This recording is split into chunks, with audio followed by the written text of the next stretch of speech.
নমস্কার, সুপ্রভাত। খবর দিনভর নিয়ে আপনাদের সঙ্গে রয়েছি আমি জুনেলা। মাধ্যমিক পরীক্ষা কেন্দ্রে নজিরবিহীন ঘটনা।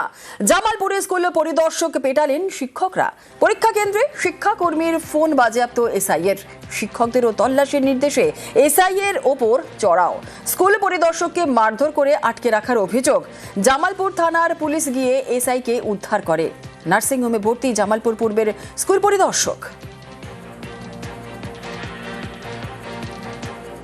সরকারি নিয়ম অনুসারে স্কুল ক্যাম্পাসের মধ্যে শুধুমাত্র দুজনই মোবাইল ব্যবহার করতে পারবেন। একজন হচ্ছেন অফিসার ইনচার্জ আর একজন সেন্টার সেক্রেটারি। স্ট্রং রুমে একটি মোবাইল বেজে ওঠে। দেখি ওই স্কুলের গ্রুপ ডি স্টাফ ওনার একটি অ্যান্ড্রয়েড ফোন স্ট্রং রুমে ওপেন পড়ে আছে। মোবাইলটি বাজেয়াপ্ত করার জন্য সমস্ত প্রসিডিওর শুরু করি। ঠিক সেই সময় ওই স্কুলের মাস্টারমশাই সিদ্ধার্থবাবু ধস্তাধস্তি করে আমার কাছ থেকে সেটি কেড়ে নেয় এবং আমাকে গালিগালাজ করে এবং আমার ডান চোখের এই অংশটাতে ঘুষি মারে, মাথায় ঘুষি মারে। তারপর আমি যখন বেরিয়ে চলে আসতে চাইছি আমাকে জোর করে ঘরে আটকে রেখে দেয়। বিডিও সাহেবকে ফোন করি, ওসি সাহেব এসে আমাকে বিষয়টা থেকে রেস্কিউ করেছেন। জামালপুরের ঘটনায় করা পদক্ষেপ পর্ষদের। প্রধান শিক্ষক সহ 6 শিক্ষককে সাসপেন্ড। অভিযুক্ত শিক্ষাকর্মীকেও সাসপেন্ড করা হয়েছে। বিভাগীয় তদন্তের নির্দেশ মধ্যশিক্ষা পর্ষদের। মাধ্যমিক চলাকালীন পরীক্ষা কেন্দ্রে আক্রান্ত এসআইকে মারধরে কড়া পদক্ষেপ নিল পর্ষদ। ওখানে মাধ্যমিক পরীক্ষা চলছে, আজাপুর হাই স্কুলে সেন্টার, এবং সেই সেন্টারে স্ট্রং রুমে সিদ্ধার্থ বাবুর মোবাইল পাওয়া যায় এবং সেই মোবাইল এসআই সাহেব কেড়ে নেন। তারপরে আরও 2-3 জন টিচার এসে এসআই সাহেবের উপর নিগ্রহ করেন এবং এসআই সাহেবের কাছ থেকে মোবাইলটাকে ছিনিয়ে নেন এবং মার দেন ওনাকে। হাতুড়ে ডাক্তারকে কুপিয়ে খুন, চেম্বারে ঢুকে কাটারি দিয়ে কুপিয়ে খুন। বর্ধমানের বাদামতলা এলাকায় চাঞ্চল্য। খুন করে থানায় আত্মসমর্পণ অভিযুক্তর। ভুল চিকিৎসায় ঠাকুমার মৃত্যুর প্রতিশোধ। পুলিশি জেরায় দাবি অভিযুক্ত যুবকের। হাতুড়ে ডাক্তারকে কুপিয়ে খুন, চেম্বারে ঢুকে কাটারি দিয়ে কুপিয়ে খুন। বর্ধমানের বাদামতলা এলাকায় এই ঘটনাকে ঘিরে রীতিমতো চাঞ্চল্য। খুন করে আর থানায় আত্মসমর্পণ অভিযুক্তর। ভুল চিকিৎসায় ঠাকুরমার মৃত্যুর প্রতিশোধ। পুলিশি জেরায় দাবি অভিযুক্ত যুবকের। আমি জাস্ট কলেজ গেটে ওখানে ছিলাম, পাড়া থেকে আমার লাস্ট লাঞ্চ করেছি আমি। পাড়া থেকে আমার ভাই আমাকে ফোন করলো, দাদা ভাই কেস শুনে জানলাম কি হয়েছে। বললো শ্যাম কাকাকে মার্ডার, ডাকলাম শ্যাম, তার তোকে মার্ডার করে দিয়েছে। আমি শুনে ধন্ত এখানে এলাম। কাকার নাম রাজা ভৌমিক। আচ্ছা, এখানে কতদিন ধরে উনি ব্যবসা করছিলেন? আপাতত 2-3 বছর তো শুনছি আমি। মার্ডার হয়েছে এটা? হ্যাঁ, এটা আমি শুনলাম যে মার্ডার হয়েছে। মানে কিভাবে হয়েছে না হয়েছে? না, আমি সেসব কিছু জানি না। দৌড়ে আমি এখানে এলাম। কাকা এখানে প্র্যাকটিস করতেন অর্থ না, আরএমপি। যিনি মার্ডার করেছেন ওনার ঠাকুমা নাকি ট্রিটমেন্ট ভুল হয়েছে বলে, ওনার ঠাকুমার ট্রিটমেন্ট ভুল হয়েছে বলে উনি এসে কাটারি করে নাকি ঘাড়ে এক চোখ মেরেছে। দাদা আমার স্পটেই মারা গেছে। কি যে করেছে ঘটনা, তো সে কি ধরা পড়েছে? হ্যাঁ, ধরা পড়েছে। স্যার তো বললেন উনি ধরা পড়েছে। যার ট্রিটমেন্ট করেছিলেন তিনি, এই যিনি ঘটনা ঘটিয়েছেন অভিযুক্ত, তার কি হয়? ঠাকুমা। বন্ধুকে পিটিয়ে খুনে যাবজ্জীবন। 2 বন্ধুকে যাবজ্জীবন কারাদণ্ডের নির্দেশ আদালতের। ছাগল চুরি করে পিকনিক করছিল বন্ধুরা। এক বন্ধু তথ্য ফাঁস করে ছাগল মালিকের কাছে, আর তথ্য ফাঁসে বন্ধুকে পিটিয়ে খুন করে বাকি বন্ধুরা। অভিযুক্ত 4 জনের মধ্যে 2 জন বেকসুর খালাস, আর বাকি 2 জনের যাবজ্জীবন নির্দেশ চুঁচুড়া আদালতে।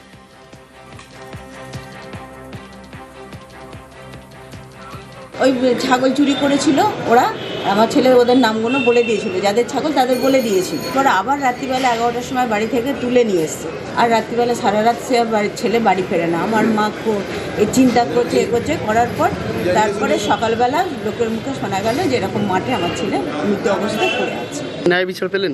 হ্যাঁ, আমি বিচার পেয়েছি। আমি সরকারের কাছে দাবি করেছিলাম আমি যেন ন্যায় বিচার পাই। আমি ন্যায় বিচার পেয়েছি, আমি এতে খুব খুশি। আমি 13/7/2021 ধারা 302 34 ধারার মতো কেসটা হয়েছিল। মহামান্য আদালত শ্রীযুক্ত রিন্টু টুর মহাশয় তিনি এই মামলাতে যেটা করলেন, এই 2 জনকে যাবজ্জীবন কারাদণ্ডে সাজা ঘোষণা করলেন এবং সেই সঙ্গে তাদের 20,000 টাকা জরিমানা ধার্য করেছেন। অনাদায়ে আরও 6 মাসের সশ্রম কারাদণ্ডে দণ্ডিত করেছেন। চায়ের দোকানে আগ্নেয়াস্ত্র নিয়ে রীতিমতো দাদাগিরি। জলঙ্গির ফরিদপুর এলাকায় চাঞ্চল্য।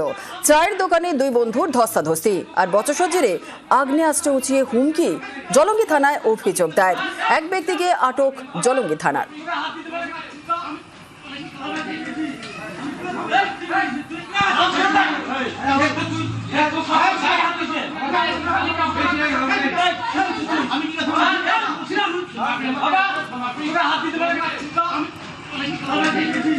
সিরাজুল ইসলাম এবং বাবর সরকারের সাথে তর্ক বিতর্ক শুরু হয়ে যায়।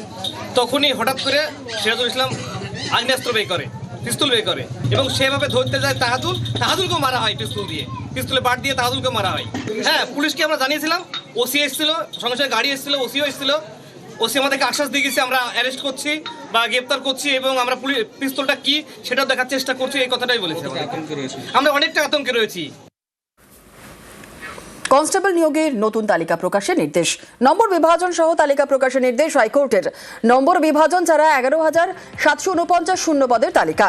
নম্বর বিভাজন ছাড়াই নিয়োগ তালিকা প্রকাশ হয়। লিখিত পরীক্ষার পর 60,178 জন বাছাই হয়।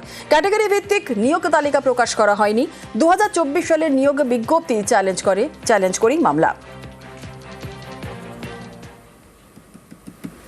স্বাস্থ্য দপ্তরের ছাড়পত্র নেই, তবু পুরুলিয়ায় রমরমিয়ে চলছে নার্সিং হোম। সেখানকার এক রোগী চিকিৎসায় গাফিলতির অভিযোগ সম্প্রতি সরব হন, আর সেই সূত্র ধরেই নার্সিং হোমের পর্দাফাঁস।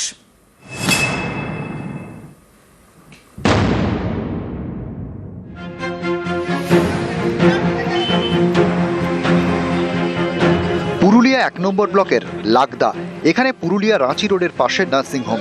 অভিযোগ, এই নার্সিং হোমের কাছে স্বাস্থ্য দপ্তরের ছাড়পত্রই নেই, তা সত্ত্বেও 2 বছর ধরে চলছে রমরমিয়ে। এই বেআইনি নার্সিং হোমের পর্দা ফাঁস সোমবার। এক রোগীর পরিবারের অভিযোগের পর পুরুলিয়া শহরের বাসিন্দা রীতা প্রামাণিক। তাঁর দাবি, সেপ্টেম্বর মাসে এই নার্সিং হোম থেকে তিনি হার্নিয়া অপারেশন করান। সম্প্রতি তার পেটে ব্যথা শুরু হয়, তিনি ডাক্তার দেখান। জানানো হয় হার্নিয়ার অপারেশন ঠিক মতো করা হয়নি। সোমবার পরিবারের লোকজনকে সঙ্গে নিয়ে নার্সিংহোমে যান রোগী। সেখানে নার্সিংহোমের এক কর্মীর সঙ্গে বচসা বাঁধে। ইট নিয়ে রোগীর পরিবারের দিকে তেড়ে যান ওই কর্মী।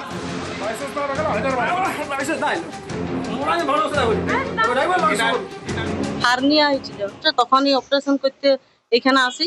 এখানে অপারেশন হয়, অপারেশন রুমে ঢুকাই নিয়ে আমার নেট পয়সায় নেই, আমার আবার ওইটা ফিরে এসেছে। হার্নিয়াটা বেরিয়ে এসেছে। 4,000 টাকা নিয়েছে। এখন বলছি আমি টাকা দিয়ে দিব, কাউকে বলো না কিছু। রোগীর পরিবারের তরফে পুরুলিয়ার মফস্বল থানা এবং জেলা মুখ্য স্বাস্থ্য আধিকারিকের কাছে অভিযোগ জানানো হয়। এরপরেই পর্দা ফাঁস। পুরুলিয়ার মুখ্য স্বাস্থ্য আধিকারিকের দাবি, নার্সিংহোমটিকে লাইসেন্সই দেওয়া হয়নি, তবু বেআইনিভাবে চলছে। ওটি ঠিক নেই, সিঁড়ি ঠিক নেই, আবার ইন্সপেকশন হবে তবে তার লাইসেন্স হবে। যে নার্সিং হোম এখনো লাইসেন্স পায়নি সেখানে অপারেশন করা বেআইন। আইন অনুযায়ী ব্যবস্থা রয়েছে, সেটা হবে, আমরা সেই ব্যবস্থা নেব। পুরুলিয়ার এই নার্সিংহোমের মালিক সন্দীপ কুমার সিং, বাঁকুড়া মেডিকেল কলেজের ইউরোলজি বিভাগের রেসিডেন্ট মেডিকেল অফিসার।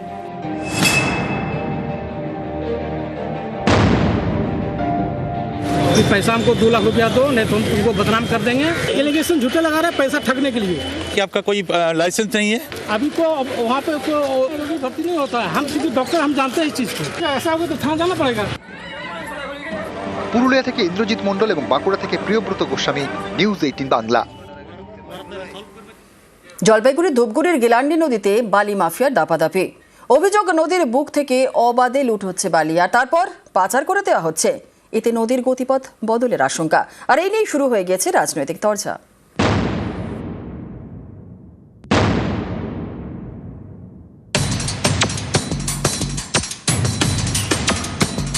তখনও ভোরের আলো ভালোভাবে ফোটেনি, ঘন কুয়াশায় ঝাপসা চারপাশ। এই সুযোগে নদীর বুকে বালি মাফিয়ার দাপাদাপি।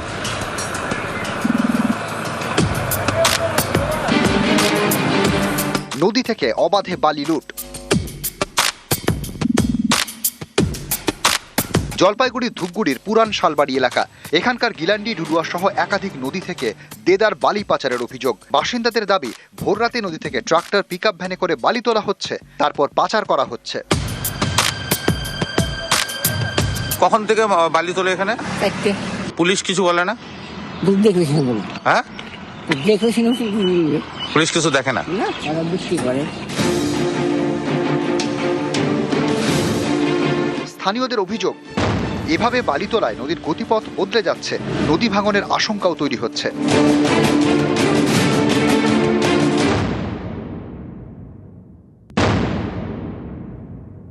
প্রশাসন সমস্ত কিছু দেখার পরও নির্বিকার দর্শকের ভূমিকা পালন করছে, কারণ প্রশাসনের মদতে এবং তৃণমূল কংগ্রেসের নেতাদের দৌলতে এই নদীগর্ভ বিঘ্নিত হচ্ছে। এত পরিমাণ বালি পাচার হওয়ার পরও দেখবেন কারো বিরুদ্ধে এফআইআর হয়নি, কারো বিরুদ্ধে অভিযান হয়নি। তৃণমূল কংগ্রেসের কোনো নেতা কোনো বালি পাথরের সঙ্গে যুক্ত নয়। আমার ধারণা বিজেপির কোনো নেতা বা কর্মীরাই যুক্ত আছে। নিজেদের অস্তিত্ব টিকিয়ে রাখার জন্য তৃণমূল কংগ্রেসের নেতা নেতৃত্ব দোষারোপ দিচ্ছে। আমরা অবশ্যই দলীয়ভাবে একটা ইনকোয়ারি করব। দলীয় কোনো নেতা বা কর্মী যদি যুক্ত থাকে দল তার বিরুদ্ধে ব্যবস্থা অবশ্যই নিবে। জলপাইগুড়ির পুলিশ সুপার ওয়াই রঘুবংশীর বক্তব্য, বালি লুট রুখতে দ্রুত অভিযানে নামবে পুলিশ, বালি পাচারের বিরুদ্ধে ব্যবস্থা নেওয়া হবে। জলপাইগুড়ির ধূপগুড়ি থেকে রকি চৌধুরী, নিউজ 18 বাংলা। নদিয়ার বীরপুর হরলাল হাই স্কুল, হঠাৎই এই স্কুলের সামনে জমি দখল করে তৈরি করা হয়েছে রাস্তা। স্কুল কর্তৃপক্ষের দাবি তারা এই বিষয়ে কিছুই জানেন না। তাহলে স্কুলের জমি দখল করে রাস্তা তৈরি করলো কে?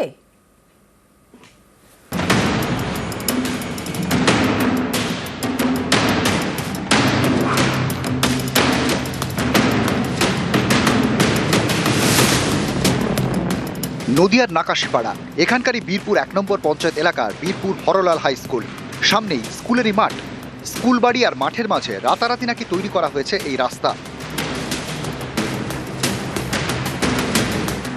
স্কুলের ভারপ্রাপ্ত প্রধান শিক্ষকের দাবি, 28শে জানুয়ারি স্কুলে গিয়ে দেখা যায় রাস্তা তৈরি করা হয়েছে। স্কুল কর্তৃপক্ষকে কিছুই জানানো হয়নি। কে বা কারা রাস্তা তৈরি করেছে তাও জানা নেই। 28 তারিখ বিদ্যালয়ের রাস্তার উপর কে বা কারা মাটি ফেলে রাস্তা তৈরি করেছে, এই ব্যাপারে কোনো রকম কোনো অনুমতি বিদ্যালয় পরিচালন সমিতির কাছ থেকে যেমন নেওয়া হয়নি, সেরকম বিদ্যালয় পরিচালন সমিতিও সরকারি কোনো দপ্তর থেকে কিন্তু কোনো লিখিত তথ্য পায়নি। স্থানীয়দের দাবি, স্কুল লাগোয়া এলাকায় কয়েকটি পরিবার থাকে। স্কুলের মাঠের পাশে রাস্তা হলে তাদের শর্টকাট হয়, না হলে অনেকটা ঘুরে যেতে হয়। এই কারণে কি স্কুলের জমি দখল করে মাটির রাস্তা? আমার কাছে যতটুকু খবর আছে ওখানকার স্থায়ী বসবাস যারা জনগণ বসবাস করে তারা তাদের ব্যক্তিগত বিষয়ে ফেলতে পারে। এবার আমাদের অভিযোগ জানিয়েছে পঞ্চায়েতকে, আমরা উপরে জানাবো, তারপর ব্যবস্থা নেবে তারা। পুলিশে অভিযোগ জানিয়েছে স্কুল কর্তৃপক্ষ, জানানো হয়েছে জেলা শাসককেও। আমাদের কাছে হাই স্কুল কর্তৃপক্ষ চিঠি করেছেন এবং আমরা এই বিষয়টা বিডিও নাকাশিপাড়াকে তদন্ত করে দেখার জন্য বলেছি। লিখিত রিপোর্ট আমরা চেয়েছি, অবিলম্বে আমরা এটা বলেছি যে কাজটা যাতে বন্ধ করা হয়। নদিয়ার নাকাশিপাড়া থেকে সমীর রুদ্র, নিউজ 18 বাংলা। 300 মিটার রাস্তা তৈরি হওয়ার কথা, হয়েছে মাত্র 182 মিটার। পাড়ায় সমাধানের বরাদ্দ টাকায় শিলিগুড়ির খড়িবাড়িতে দুর্নীতির অভিযোগ।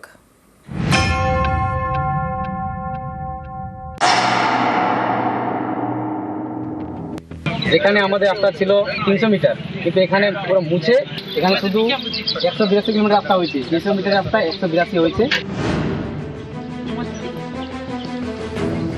শিলিগুড়ির খড়িবাড়ি, এখানকার বুড়াগঞ্জ পঞ্চায়েত এলাকায় তৈরি হয়েছে ঢালাই রাস্তা। আমাদের পাড়া আমাদের সমাধানের বরাদ্দ টাকায় এই নতুন রাস্তা নিয়ে নানা অভিযোগ। স্থানীয়দের দাবি, রাস্তা তৈরি হওয়ার কথা 300 মিটার, বোর্ডে আগে তা লেখাও ছিল, সেটা মুছে 182 মিটার লেখা হয়েছে। রাস্তা তৈরির টাকায় দুর্নীতি হয়েছে বলে অভিযোগ স্থানীয়দের। 300 মিটার হওয়ার কথা ছিল, কিন্তু 300 মিটার রাস্তা হয় নাই, পরে বোর্ড মুছে ওইটাকে 182 মিটার করে দিচ্ছে। দুর্নীতি তো হয়েছে মনে হয়, কিন্তু আমরা তো দেখতেছি যে ঠিকাদারও নাই, কন্ট্রাক্টরও নাই, কাজও শেষ এইখানে, তাহলে আমাদের বাকি রাস্তাটা গেল কোথায়? স্ট্যান্ডার্ড ছিল ঈশ্বর বাড়ি থেকে পিন্টু সিং এর বাড়ি পর্যন্ত 300 মিটার রাস্তা হোক, বাস আমাদের দাবি একটাই। দুর্নীতি হয়েছে দাদা।